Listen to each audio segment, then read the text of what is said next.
with a little health and a little wealth and a lot of love. All right, so what are endocrine disrupting chemicals, or EDCs?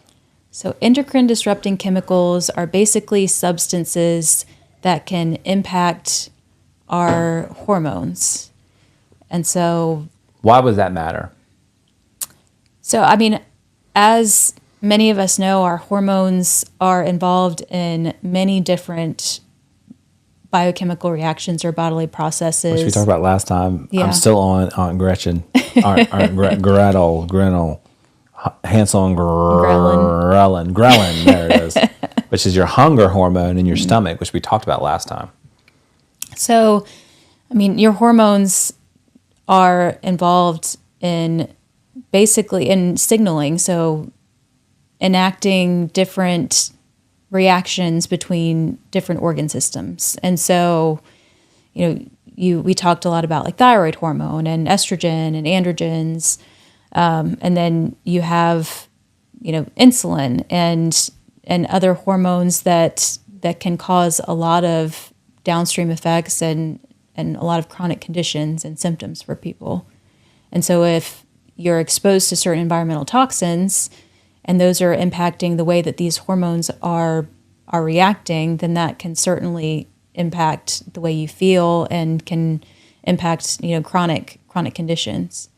So endocrine disrupting chemicals are just chemicals that you use in your everyday. So maybe give us some examples of what chemicals maybe to look out for.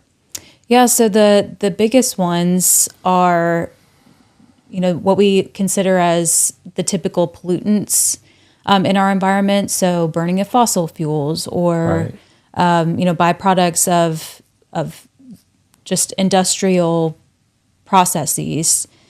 Those are things that people kind of typically consider when we think about pollution, but there are other things. What impact does that have on your body?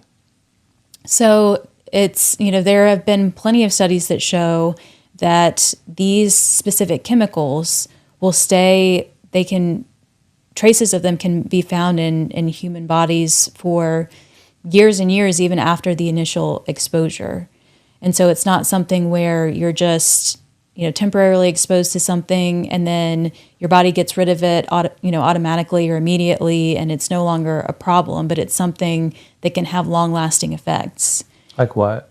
So it can impact, and it might not necessarily impact the level of your hormone, so it might not impact the level of your thyroid hormone or the level of your estrogen or progesterone or your androgens, but it can impact sometimes the way that they actually can produce their end effect. So it's more like at the receptor level or at the cellular level. So that hormone is not able to do what it's supposed to do and not able to send the message that it's supposed to send. With a little health and a little wealth and a lot of love. That's the life that we live. Susan Scruggs.